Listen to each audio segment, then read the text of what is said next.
Hello and welcome to episode 43 of the Motivational Millennial podcast. Today we speak with Chris Burns, who is passionate about reigniting the fire within all of us. Before we jump into that energizing interview, we want to share a little bit of exciting news. We are launching a new program that is designed for college students, so business schools and business programs at community colleges. It is called the Motivational Millennial Entrepreneurial Success Program, fostering the entrepreneurial spirit in creative millennials. And really what it's designed to do is share some of the amazing and incredible advice and experience that we have gotten from the interviews on Motivational Millennial podcast. I mean, we've talked now, this is our 43rd episode, and we hear over and over again some really important advice for overcoming those internal challenges and external challenges of pursuing your journey. And Blake and I have personal experience to know that entrepreneurial work is not easy, and there's a lot of amazing tools that you're going to learn in business school and that students are going to learn, but we are here to supplement that with just some advice about how to own your own story, how to get gritty, and how not to go it alone on your path. So if you are interested in us coming to share that with your program or a local small business community center, please reach out to us. We are so excited to be launching it. We have our first gig in North Carolina here in a couple of weeks, so we're pretty excited about that. You can reach out to us at booking, B as in boy, that sounds like an awesome program. OOKING at motivationalmillennial.com. As opposed to cooking, as in cooking feeds us when we're really hungry at motivationalmillennial.com. Don't send it to that address because we don't have one. Because we don't cook very much. Oh, awesome. Wonderful. Did you have anything that you wanted to add? No, it's a really fun program. It involves a keynote talk, an interactive workshop that really helps students and really people of all ages who are on this path of entrepreneurship and exploration to understand themselves better and give them some really practical, actionable tools to overcome those challenges when they arise, to build that community, and to take ownership over the story they tell themselves. So we'd love to share that with you. Feel free to reach out to us. And after our interview with Chris Burns, stick around. We have an after show where Ivy and I share some of our biggest takeaways from the conversation. And now, without further ado, Mr. Heartfire. All right.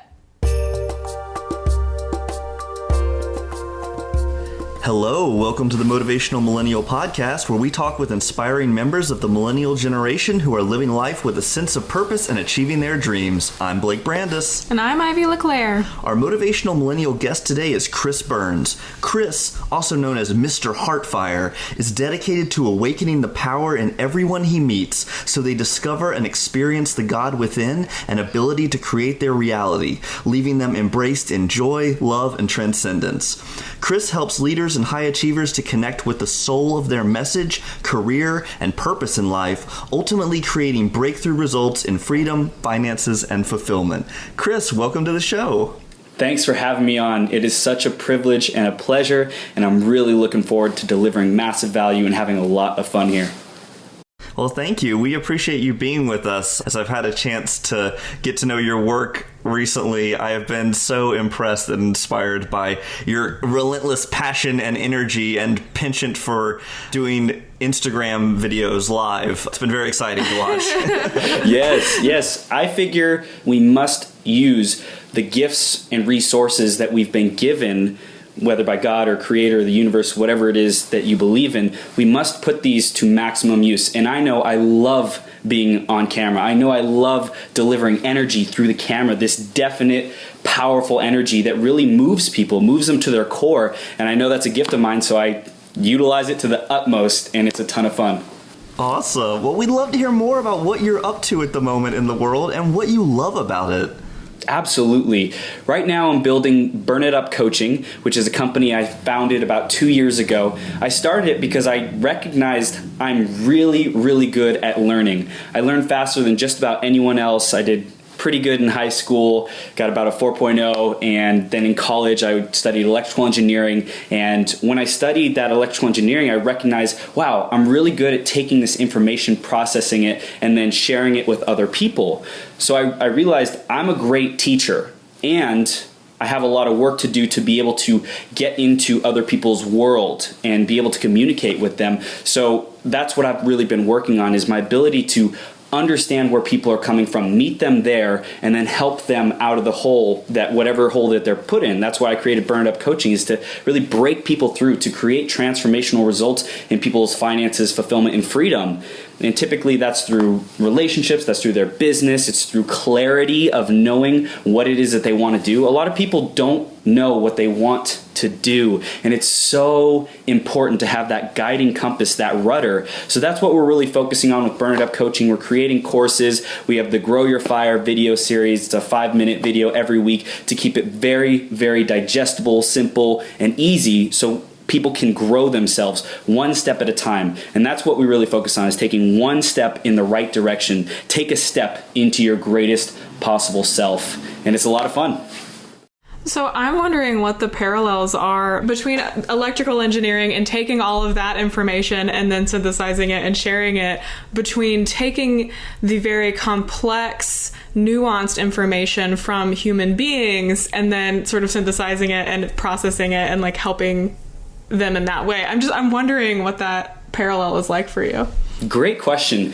When I was growing up, I played a ton of video games. I loved the whole aspect of fun. I loved the whole aspect of a challenge, growing my character. I leveled up my character as much as I possibly could, so I could crush any boss. I could just make it a breeze, make it easy, and just have it be a lot of fun, get all the best items and all that kind of stuff. And when I went through college and I studied engineering, I was seeing that, wow, I'm not really going to be putting these skills to use of the electrical engineering, because when you go get a job, usually they relegate you to some simple task or a consistent task that you do over and over and over again, versus expanding, versus growing, versus constantly learning new things. And that's why I didn't want to go that 9-to-5 route of the electrical engineering. So I went through a couple different routes. I did door-to-door sales for Verizon, did that for about 9 months, really got a great foundation of sales, and ultimately I did marketing, and ultimately landed up in coaching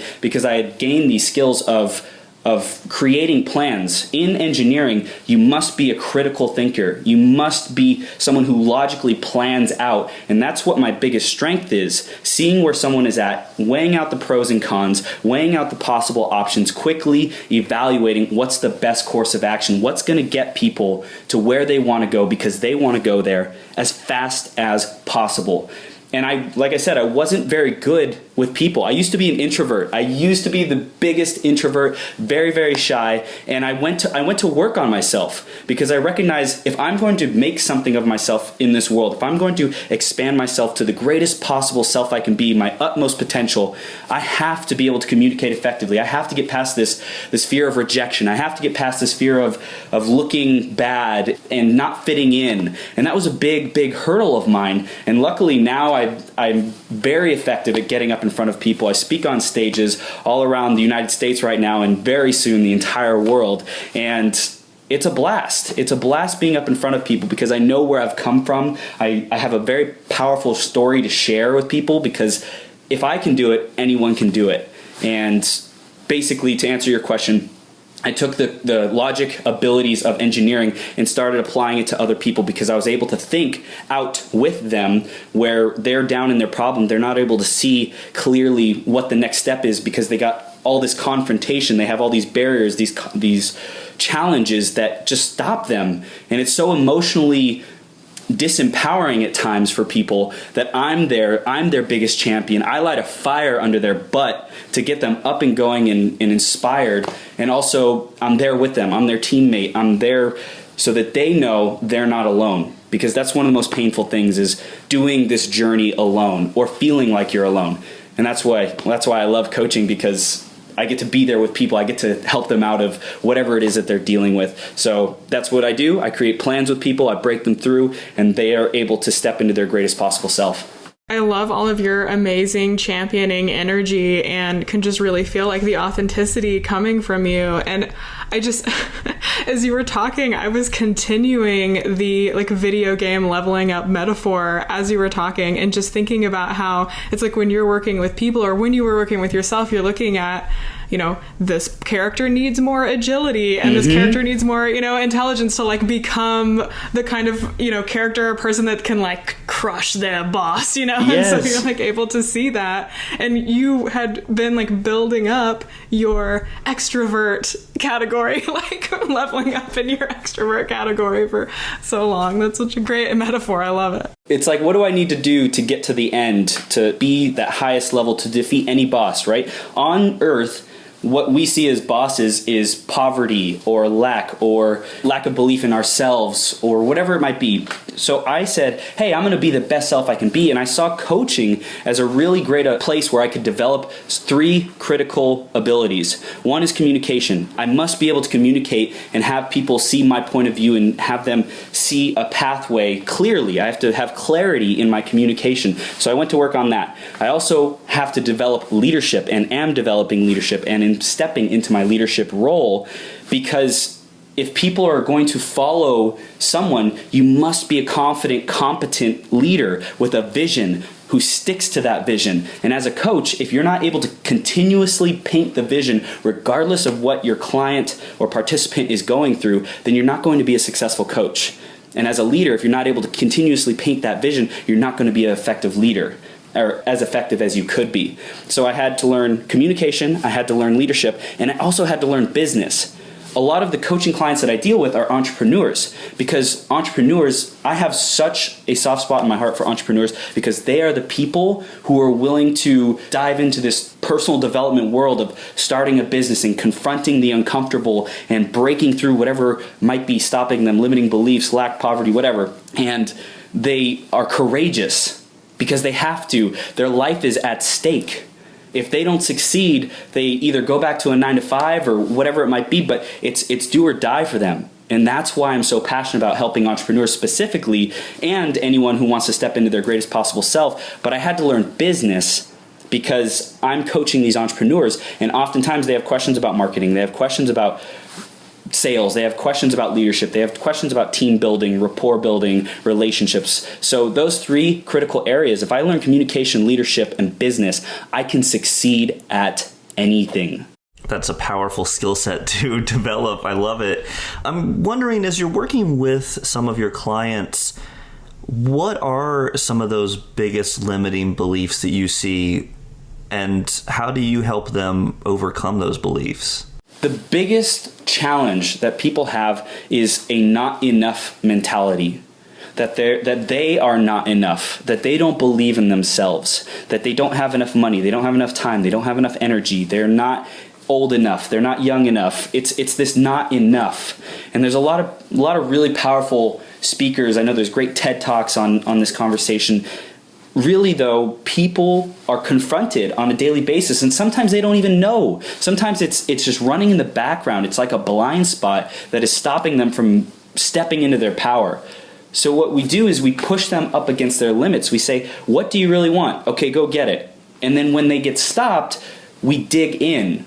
We do subconscious reprogramming techniques. We have a technique my business partner invented called the Myers method, and we literally reprogram subconscious beliefs so that people are empowered and they're able to take action. They literally change their frequency, their vibration, their energy patterns so that they are able to get what they want. There's no more energetic blocks. There's no more things stopping them, whether physical or mental or emotional or in their past. So that's really the biggest things, is this not enough conversation and courage. Having the courage to take the action, having the ability, the definiteness, the certainty, the clarity to just go for it, because they created a plan, they're going to stick to it. And a lot of other principles that come up are integrity, ethics, honesty.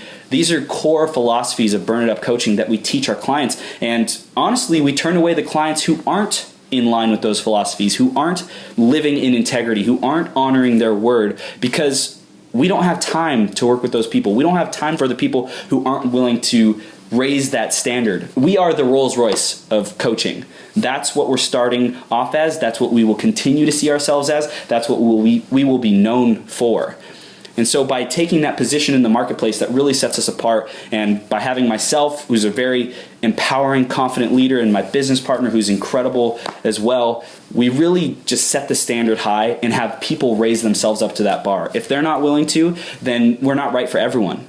And there's opportunities to get started with us at multiple different levels, whether it's free events or the Grow Your Fire series, or if people are ready to dive into the full coaching, then they can do that too. I love that, Rolls Royce of the coaching profession. Yes. So on the journey so far, what has been the biggest accomplishment that you've achieved, and in what ways did you have to grow to achieve it? Being courageous enough to keep going. Honestly, I give myself props for dreaming so big. I am absolutely, definitely, 100% certain I am becoming a billionaire in this freaking lifetime. Definitely, if I'm alive long enough, a trillionaire. I'm 100% certain. I walk around saying that. I walk around believing that. I have it on my affirmations in my walls. And what it took to get to this point was a lot of banging my head against the wall, a lot of persistence, a lot of resilience. And I'm so freaking proud of myself for doing what it takes to get here and not giving up. Because so many people give up when they're 3 feet from gold. Napoleon Hill talks about in his book, Think and Grow Rich. People are so close to breaking through, and then they just give up. And I am not giving up. I have a fire lit underneath me, and it will never go out. And that's what is really the biggest achievement for myself personally, for what I've transformed, because I used to be this type of person who was defeated so easily, who only did what was convenient, only when it was easy. And I'm so proud of myself for transitioning, for evolving, for leveling up into the person who's willing to take on whatever comes my way, because I have a vision and I am going to fulfill on it. So that's personally it. The second thing is building my network, because I used to be an introvert. I used to find it difficult to connect with people. I used to be afraid of what they think.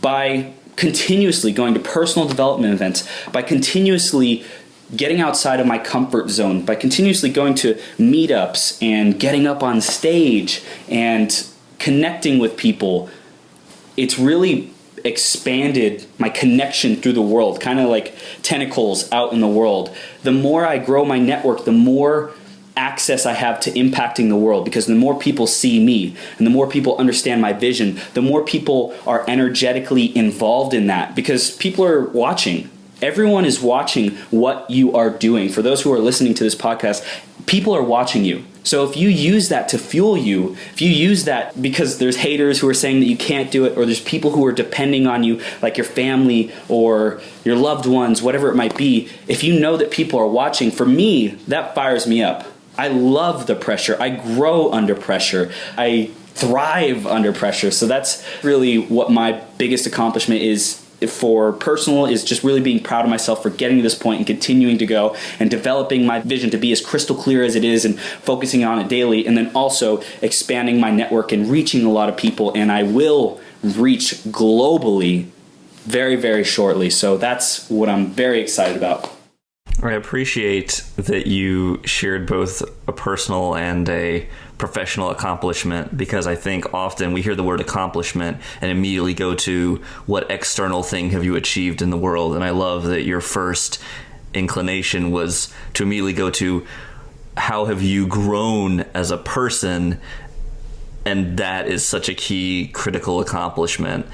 And when you look at these accomplishments, both internal and external, which of them have surprised you the most? I mean, you mentioned kind of going from an introvert to where you are now, and that sounds like a pretty radical transformation. I'm wondering if there's anything else among your accomplishments that when you look back and think, wow, I can't believe that I've accomplished this. Getting up on stage in front of 250 people is definitely one of them. That's the biggest event I've spoken at thus far, and I will be speaking at thousands and thousands and thousands, and I'm going to be selling out stadiums full of people.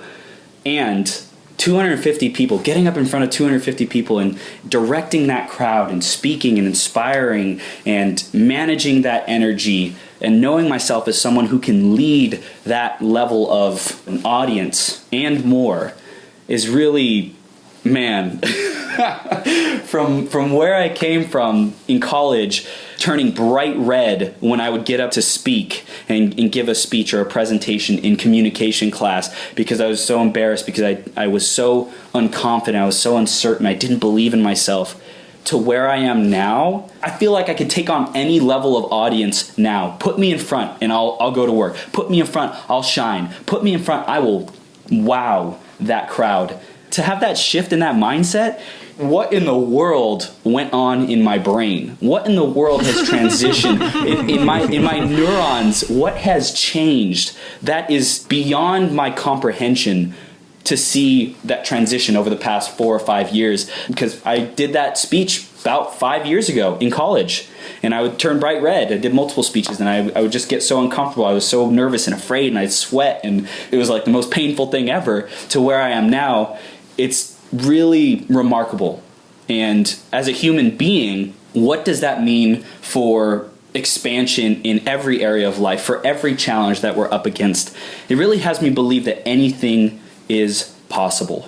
Yeah, that's exactly what came up in my mind, is that, oftentimes we tell ourselves a story. Like, you could have told yourself this story when you were in college and said, I just don't have the skills to be a speaker. Like, I'm just not meant to be a speaker. Sometimes we have this story that's about our skill set or something, or like our natural ability, and so if we're not good at it, then we just are never going to be. But what you're really speaking to is that so often it's about our confidence and whether or not we believe we're capable of it. Like, it's totally about how we approach it rather than about our actual skill set. Yeah. And another thing you mentioned before about something around the topic of self-love and self-belief. If we don't start with loving ourselves, I think it was Blake, you said that it was surprising that I said the first thing was that I'm proud of myself. I love the heck out of myself.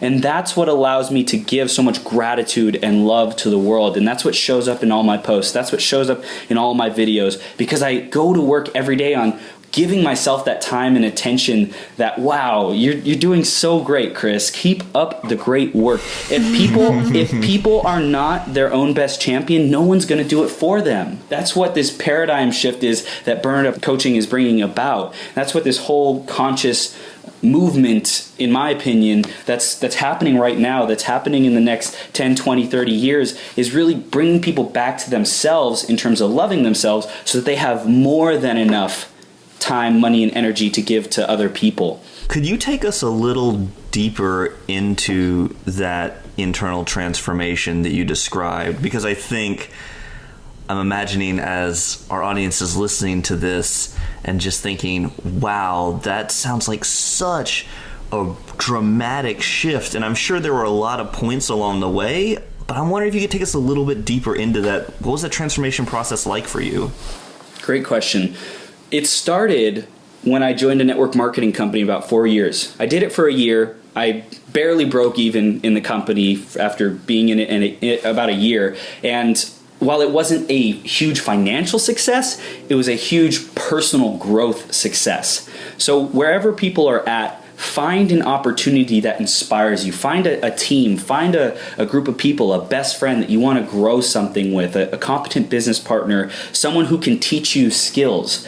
Having an upline or a mentor or a teacher, someone who can really guide you to be able to grow into that greatest possible self as you pursue this passion, as you clarify your purpose and your goals. So I started with that 4 years ago, and I broke through a lot of my limiting beliefs about what's possible in terms of communication, in terms of connecting with people.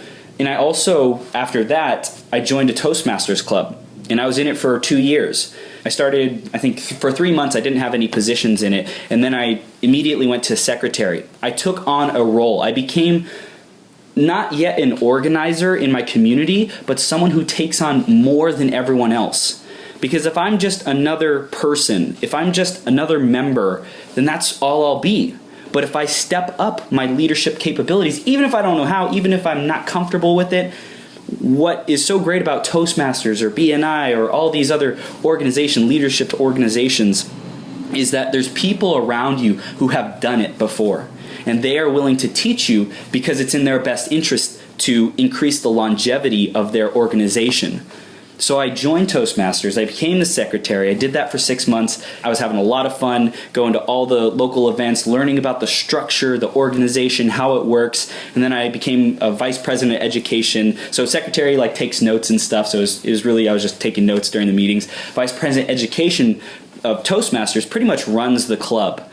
And so I did that for another 6 months, and that was a lot of fun. Learned even more because I had to run the club, and I had to know the ins and outs. I had to know what the distinctions were. And then I became the president of the club, and that was a lot of fun, but it was more of a figurehead role where you don't really do very much, but you're there and you're an important part of the meeting, and people respect you, people look up to you for that guidance. So I did that, and then after that I said, hey, I'm looking for my next level of growth. Toastmasters is great, and I want something bigger, better, more fulfilling, more in line with where I'm going. Because I developed my leadership and communication skills in Toastmasters, and now it was time to develop my business skills, my entrepreneurial skills. So I did Landmark, and that was more communication, holistic life, breaking through limiting beliefs, and that was very, very powerful, and I'm so grateful for the time I spent there. I did it for about 2 years, and I'm still in it right now.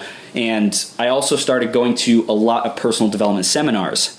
And through those seminars, I studied business. I started networking with entrepreneurs mostly, entrepreneurs and business owners mostly. So as I expanded my network, I started attracting the right type of people who I want to associate with, who are up to the big thinking level that I'm up to. I'm on a global scale of thinking. I'm on a global problem-solving scale. Because if you solve a small problem, you'll probably get paid a small amount for solving that small problem. But if you solve very, very big problems that a lot of people have, then you will be rewarded handsomely. So that's what I've been focusing on, is expanding my thinking. Because I used to think very small. I used to think, hey, I'm just going to play video games all day and spend the rest of my life testing video games, making video games, and we'll have a lot of fun. I'll make $150,000 a year, whatever, at the very cap, at the very, very top. And as I went through my journey, I found that's not what I want. I don't want a comfortable life. I don't want a 9 to 5. I don't want the same thing that everybody else has. I want global. I want bigger. I want universal. I want massive. I want as big as it can get. I want to max out my freaking character. So what does that look like? It looks like building billion-dollar companies, and I have a ton of room to grow to get there. And that's where I set my bar right now. And it will keep growing. It will keep raising.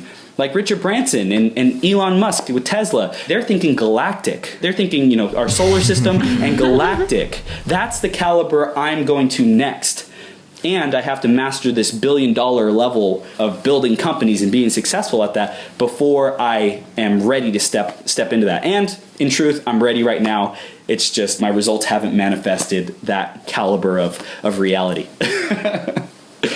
I love, what I'm hearing and what you're saying is that, this transformation did not happen immediately or overnight, but you took these steps consciously and deliberately over and over and over again, that you were leveling up. So you really were leveling up. Okay, 6 months I've got this skill, 6 months I'm moving to the next, and just continuing that.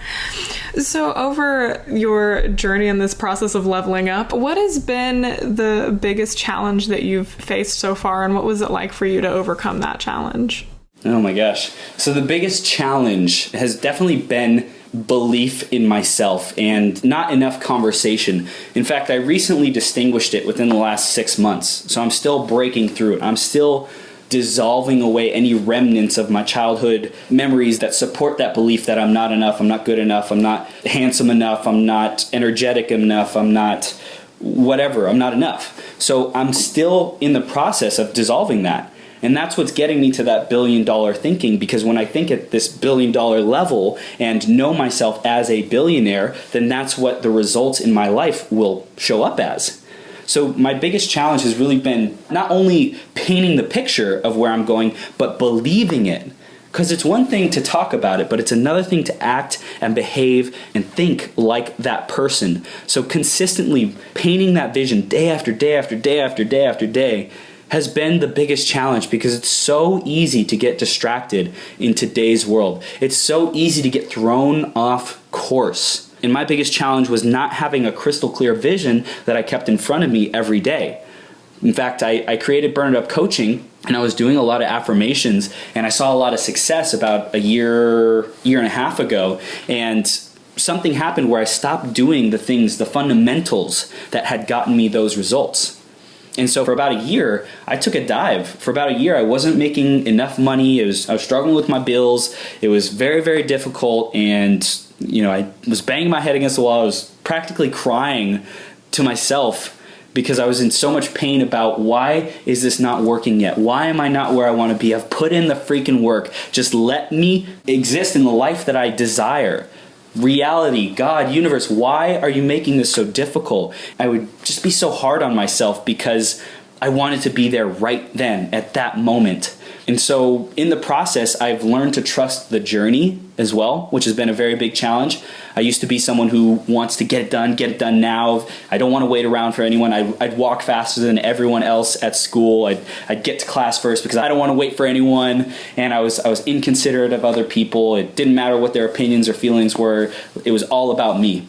And as I've learned to trust the journey, trust the process, trust that I am exactly where I'm supposed to be at the right moment, there is some kind of divine plan guiding me, whatever that may be, that's been the biggest breakthrough. So just trusting myself, trusting everyone and everything around me to support me in the fulfillment of my greatest possible self has definitely been the biggest challenge. Could you talk a little bit more about that transformation at the end of the year of struggle, where why isn't this happening fast enough? I mean, gosh, we relate to that so much. In fact, it's one of the main reasons we created Motivational Millennial is we had experienced that struggle and that frustration as well. We're putting in the effort.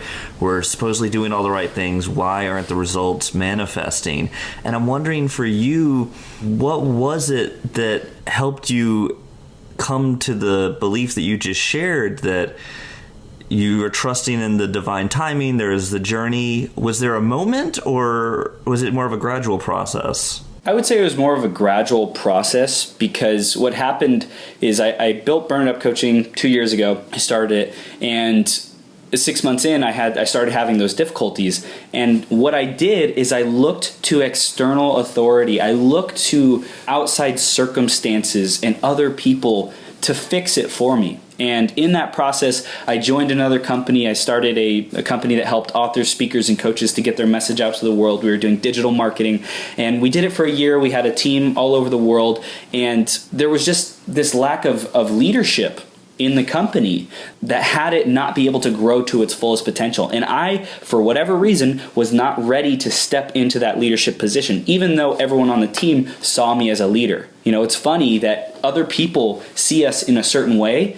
but we don't see ourselves that way. And so that's really been a huge breakthrough. But I learned after about a year of being in this company and leaving it, because it just wasn't going the way that I wanted it to go. It wasn't fulfilling me. It wasn't the right fit, the right team, the right time, whatever it might have been. I just recognized, wow, I've been running from my freaking problems this whole time. It's time to stop running. It's time to face reality. It's time to confront the uncomfortable and do what I do best, which is build my own brand, build my own coaching company, and do it how I want to do it without a team of six people that I have to coordinate with, who are all around the world, and we have to schedule these different times. So I had this business partner, Wayne, who joined me at the beginning of last year. So we've been together about a year and a month now, and he's totally the yin to my yang. He's very strategic. He's very process oriented. He documents everything, and he keeps the backbone of the organization solid while I'm out in front, while I'm leading, doing what I do best, inspiring, motivating, delivering the energy,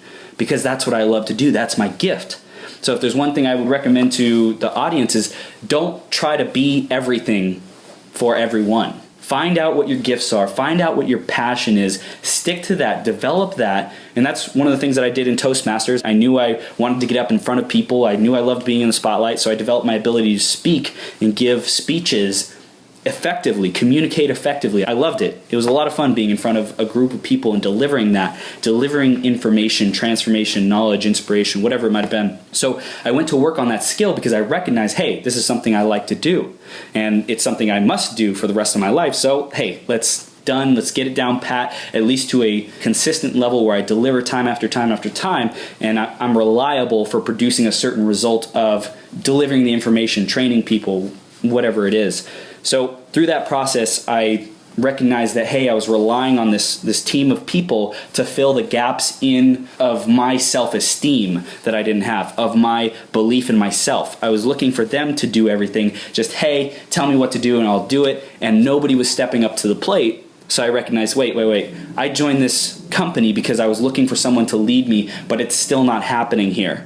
So let's take a step back, regroup, keep my burned up coaching company, which was still running, and find a partner who's really going to make the difference in it. And luckily I found the perfect match, and I do what I love, but I'm not trying to do different things, and I'm not relying on my partner to fill the gap of self-love and self-esteem. Because there's a difference between knowing what I'm good at and delivering that, and knowing what someone else is good at and having them deliver that, because it's the complement of what I deliver, so we can really produce more results, and depending on someone else to tell me what to do, depending on someone else to run the show, and I'm just like, hey, I'll show up for a paycheck. And that's been the biggest breakthrough, is I'm not here to collect a paycheck. I'm here to really make a difference. I'm here to take on the leadership position. I'm here to take on 100% responsibility for my life, and also for what's going on in the world, for what's going on in other people's lives. I can be counted on for consistent delivery of training, of coaching, of transformation, time after time. Even when I don't feel like it, even when I'm not feeling well, whatever it might be, I can be counted on because I'm that person. I know myself as that person now. So that's been a huge breakthrough. That's a great distinction between the inner affirmation, the self-love, and the strengths and skills to effectively run a business or perform a task or a project, because I think so often they get conflated, especially with traditional education, where you can say, okay, yes, there's getting a good grade, but there's also pleasing your teacher or pleasing your parents or your friends, whatever external affirmation you value. So I appreciate you breaking down that distinction. And I'm wondering, what other advice would you give to millennials who are on this similar journey that you've so compellingly laid out of fulfillment and success? I say people must be clear on where they're going. And it doesn't happen overnight. That clarity doesn't show up overnight. The plan doesn't show up overnight. And oftentimes the plan changes. So whatever people are doing, just make sure that it's long-term fulfillment versus short-term. A lot of people are focused on the short term. They aren't able to get past paying bills. They aren't able to get past partying on this weekend. They aren't able to get past whatever challenges that they're dealing with, self-esteem, whatever. They must focus on the long-term vision that they're creating, that they're stepping into. Paint the wildest vision of your dreams. For everyone who's listening, paint this picture so that you are blown away by what you could actually have in your life if you set out to work on it. It's probably going to scare you. It's probably going to be so overwhelming and so inconceivable about how you're going to do it, whether it's learning how to fly like Superman, right? Whatever your beliefs are, whether it's starting a $1 billion company, whatever it is, living forever, I don't care. Dream. Our imagination is our only limitation. That is it. So if there's anything I can recommend to people, it's really take the time to investigate, to go within, to ask yourself, what is it that I really want? What would make the difference for me if I achieved in this lifetime? If I go to my eulogy in 100 years and I'm looking back on my life, what do I want them to say about me? What do I want to be remembered for? If I accomplished this, X, Y, and Z, my life will have been fulfilling. It will have meant everything in the universe. And if you are clear on that, giving yourself the space, trusting yourself through the journey, knowing that you'll get there, refocusing on it day after day after day after day, putting it on your steering wheel, on your mirror, on your wall, on your fridge, just having this vision of where you're going, and giving yourself permission to change it if it doesn't resonate anymore. If it doesn't seem like it's really what you wanted, giving yourself permission to course correct, because that's what this journey is about. It's about having fun in the now, being present, loving life, being grateful for everything that you have and everything that you don't have, all the lessons you're learning, all the struggle that you're going through, because you're going through it for some reason. Life is teaching you some lesson. Find the silver lining, and also knowing that you will get where you're wanting to go eventually if you keep it up, if you keep refocusing, if you keep crystal clear clarity on where it is you're going. And you might not have that at first, but continuing to focus on it, continuing to repaint the picture, continuing to share it with people, continuing to write about it, continuing to feel the emotions that it will feel like when you have those things, when you are achieving the achievements that you're out to achieve. That's the most important thing. Get clear on where you're wanting to go, and also enjoy yourself right now. Be grateful. Practice gratitude every single day, every single moment. There is no such thing as too much gratitude. Absolutely not. And sometimes it can be weird when you first start. I know it was weird for me. I said to myself, gosh, how often should I be feeling this gratitude? Should I say it around my friend? Should I say it around my friend? Should I say I'm grateful? Like, that's not something that comes up in the conversation. But if you will do what most people won't, you can have what most people don't. And I promise you, focusing on gratitude, being appreciative of what you already have day in, day out, moment by moment, allowing yourself to be overwhelmed by the ecstasy, by the bliss, by the joy, the fulfillment of this present moment, and really blown away. Like, wow, how is it that I get to live in this time, this era, right here, right now, in my body, going for my dreams? How the heck did I get so lucky? Oh my gosh. And just really allowing yourself to be overwhelmed, to be overtaken by the gift of life. That's what I would recommend. That's what I insist. Everyone who's listening, if you don't do this, I don't know what's going to happen to you. If you do this, you will have the most fulfilling, impactful, exciting life that you could ever imagine. Well, I'm listening, and I'm incredibly inspired right now. Me too. Oh, gosh. I feel like we should just end the interview there. Just drop the mic. It's mind blown. It's all on fire. Let's go change the world, guys. Oh, gosh, no. I mean, we really are appreciating everything that you're sharing. And there's so much wisdom within you. Is there a book or a quote that changed your life that you would like to share as well? The very first book I read was The Compound Effect by Darren Hardy. And why that one made the difference for me was because I was such a short-term thinker. I was such a person who wanted things right now, and it has to be now. And if it doesn't go my way, I'm not going to do it.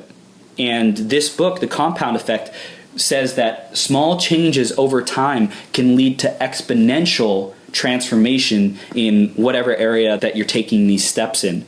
So if there's someone who wants to achieve their greatest possible self, step into their greatest possible self, The Compound Effect by Darren Hardy is one of the most phenomenal books I could recommend that started me off on my journey, and still the mentality and the mindset continues with me today and continues to be developed. I'm thinking even more long-term every day, expanding my mindset and what I believe is possible. It's a great reminder, too, for the RPG analogy, the role-playing game analogy, which is that the more skills you develop and the more you level up, the easier it becomes to gain more skills and develop more skills. So I like the cumulative effect of what you're describing there too.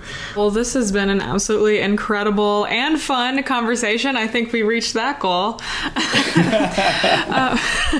Before you go, would you let the audience know how they can connect to you and find all of your amazing work?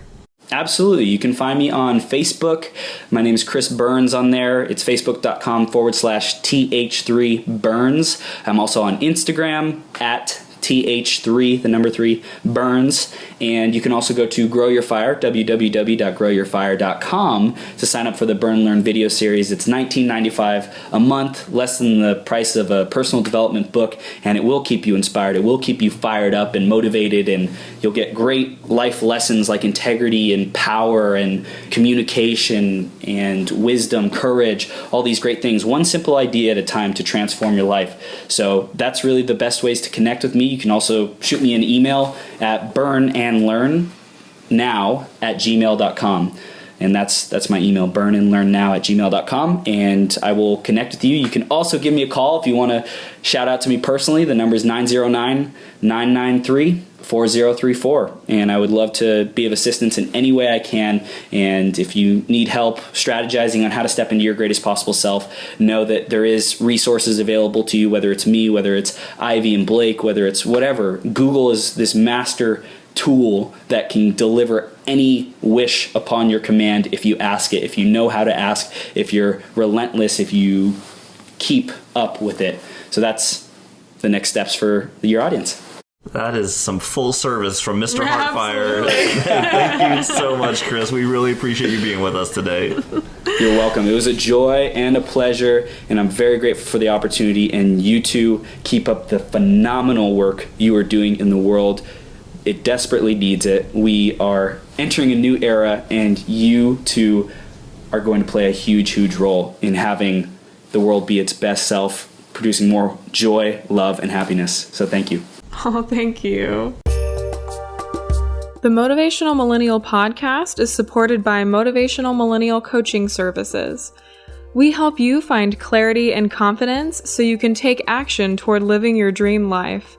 To learn more about one-on-one personalized support from someone who believes you have a path to fulfillment and wants to help you uncover it, visit www.motivationalmillennial.com/coaching. Hello, and welcome to the after show for our conversation with Chris Burns. That was awesome. I feel like I got burned in a good way. He is on fire. He's on fire. Anyone play NBA Jam back in the day? Do you know that reference? No. Okay. Well, it was a basketball game. And anyway, it doesn't really matter. Well, it's funny because before we even started the interview, I was telling Chris that I really appreciate that I'm friends with him on Facebook because I get his really amazing posts and there's so much energy and there's always like the little fire emblem, and I was telling him how much I really appreciate his use of emojis.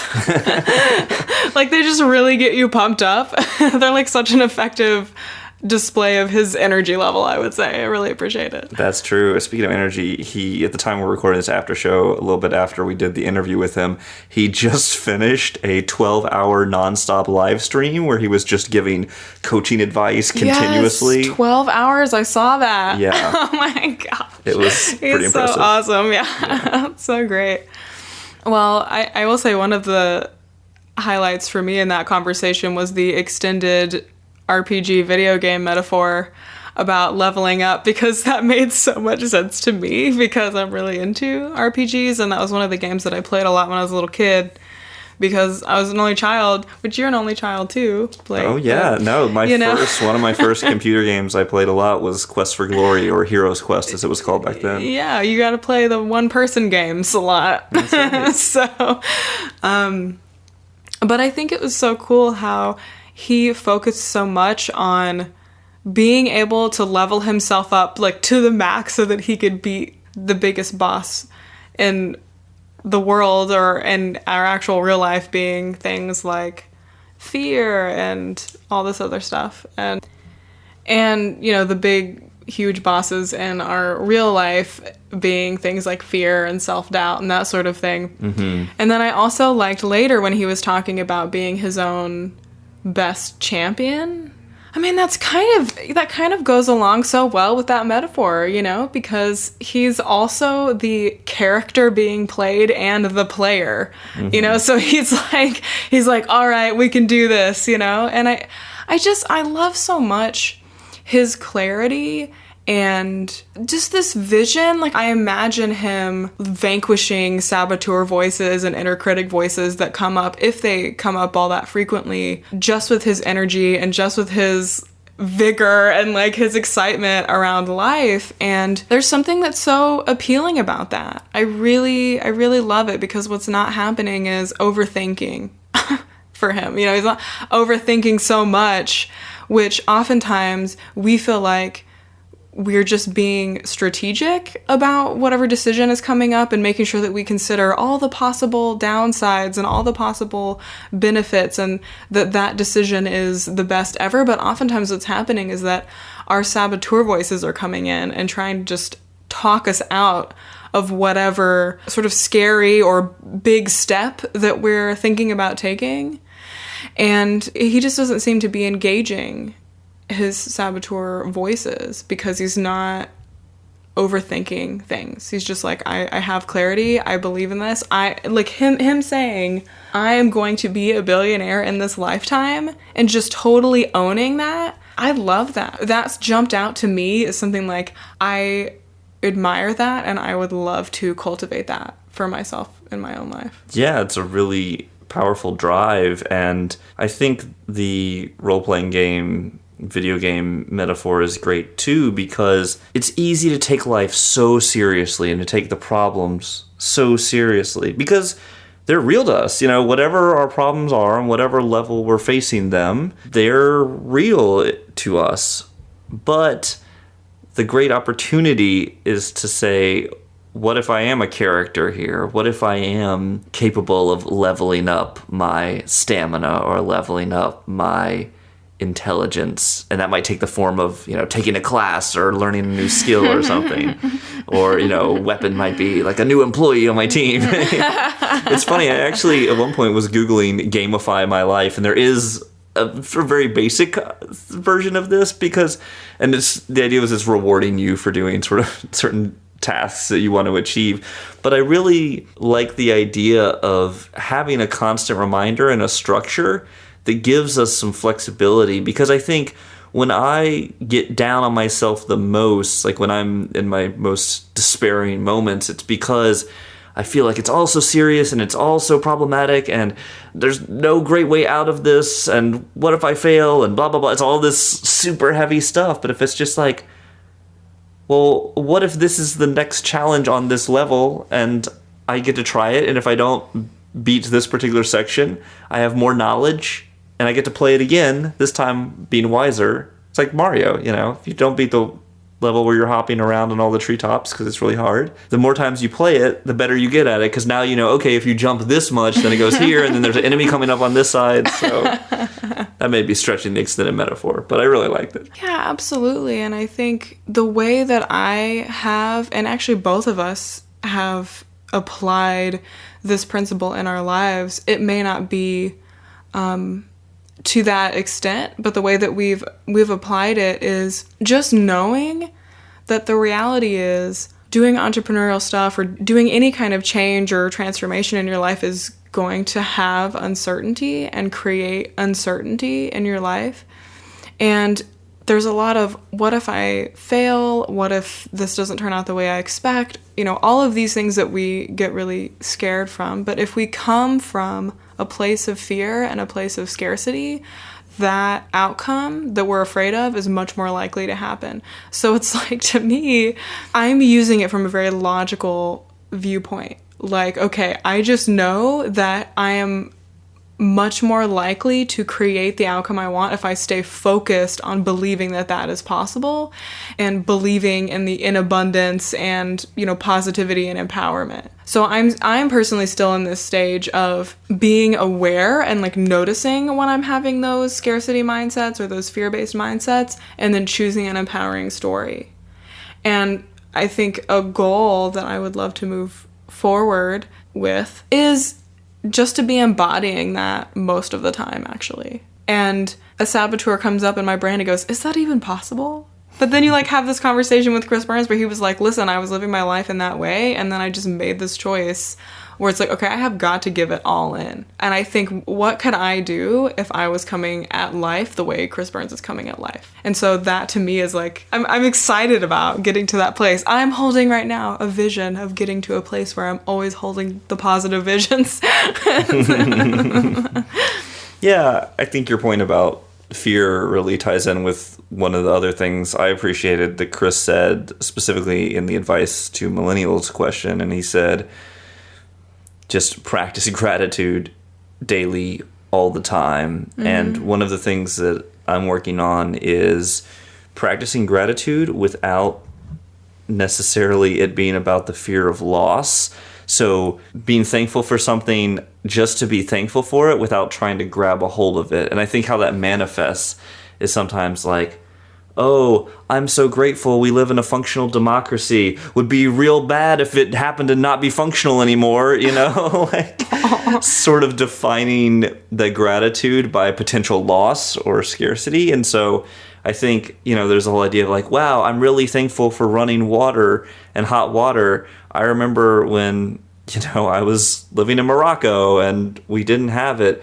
Gosh, I hope that society doesn't collapse and there's no more hot water. And maybe it's going a little on the apocalyptic side, but or like that I'll be, you know, that I'm going to fail so much in business that I'm not going to have a place to live where there's running water. I don't know. It tends to get irrational, but... Well, I think what this reminded me of is in moments where, like, I'm having a really awesome time, like I'm hanging out with my best friend, or I'm on this trip. You know how we have that where we're going to go on this vacation and we plan it forever, and then we get on the vacation and then we're so busy thinking about the life that we left behind or stuff that we're going to have to do. Like what's happening is, oh my gosh, I'm enjoying myself so much on this vacation. Crap. This vacation's going to be over soon. Right. And then like what you've done is totally robbed yourself of the experience of what's happening in this moment by worrying about losing it. What you're saying, fear of loss. That's a great framework. The gratitude is about the present. About the present. And we can worry about it. And where the worry comes in is when you focus on either the past or the future, right? Like, oh my gosh, you know, I remember what it was like to not have hot water. I hope that never happens again. Yeah, so it's that fear base that comes from not being present. So that's a great reminder. Thank you. About having gratitude be in the present. I mean, that's what I heard when you were saying gratitude without the fear of loss. Mm-hmm. Because you're just allowing yourself to enjoy what's happening, which is harder than it sounds. Like you were so used to just working on problem solving and the next thing and what do we got to do next, that it takes time and consciousness to cultivate being present and that type of gratitude, like just in this moment, which I think can be so helpful, like with what Chris Burns is talking about. And he's saying like, I'm going to be a billionaire in this lifetime, but he's also enjoying what's happening right now in this moment. Mm-hmm. And he's letting himself enjoy what's happening in this moment. That's a good reminder, too, on his billionaire vision, and makes me think of his Toastmasters leveling up and also becoming the person the leadership role requires of you. And I think so often we look at opportunities and say, oh, I'm not ready. And I just love this idea that you accept the role and then you become the person the role demands. And I think there's real strength and courage and confidence that can come from looking at opportunities in life and saying, I'm not quite sure I'm ready for that, but I am going to go for it. And, you know, I think about someone who was really close to me who had an opportunity to go up for this role, and she was extremely qualified for it, but kind of talked herself out of it and had some other influences talk her out of it. And the person who came into that role and actually filled it was way less qualified than this person I was close to. And it was just like one of her biggest regrets to this day is not jumping into that role. And so I think whenever there is an opportunity to say, you know what, become the person the role demands, even if you don't feel you're quite there yet. Because here's the thing, if you care about doing whatever that job is or whatever position is, and you care about the people who you're serving through it, you will become resourceful and learn the skills you need or make the connections or do the work, whatever it is to get there. And when Chris talks about wanting to be a billionaire, or not wanting, but like knowing he's going to be a billionaire, that's what I hear, is that he's growing and changing and becoming that resourceful person to get to that goal. Yeah, I think we have an expectation that we're going to be ready, and we're waiting for that moment. But oftentimes, like for example, parenthood. I have friends who are parents, and they're like, there's no possible way you can prepare for being a parent. Like, you just cannot. Like, you just have to become a parent, and then you're like, holy crap, there are 10,000 things that I couldn't have read in a book or in a blog, or just even, it's your own personal experience. It's your own relationship with this new human that changes every single 6 months anyway, and so I think there are a lot of roles, or I just think that we oftentimes don't think that we're ready, and imposter syndrome and that sort of thing is real, even for people who are incredibly successful. But there are like famous actors and stuff out there that have imposter syndrome. They're like, how am I here? Like, these people are just crazy. One day they're gonna wake up and realize that I'm actually a really terrible actor, and what am I doing with my life? And then I'm gonna lose up, So it seems like from the outside that we have this expectation of how we should be feeling, or the confidence we should be having every second of every day in order to do a certain job, pursue a certain path. But in reality, you don't know what you're capable of until you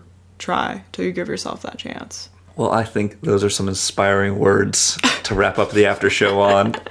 Thank you to Chris for rocking us with a fire-filled conversation, and to you, also Motivational Millennial podcast listener, and to you, Ivy, for bringing your passionate wisdom to the conversation as well. Well, thank you for your passionate wisdom. Thank you. All right, friends, peace and love. We'll catch you next week. We have a free gift for you, hot off the virtual presses. If you go to motivationalmillennial.com/free gift, you can get your very own personal transformation guide that illustrates the 4 limiting beliefs that we commonly have as millennials, and 8 motivational tools to overcome them. So go to motivationalmillennial.com. That's millennial, MILLENNIAL.com/free gift.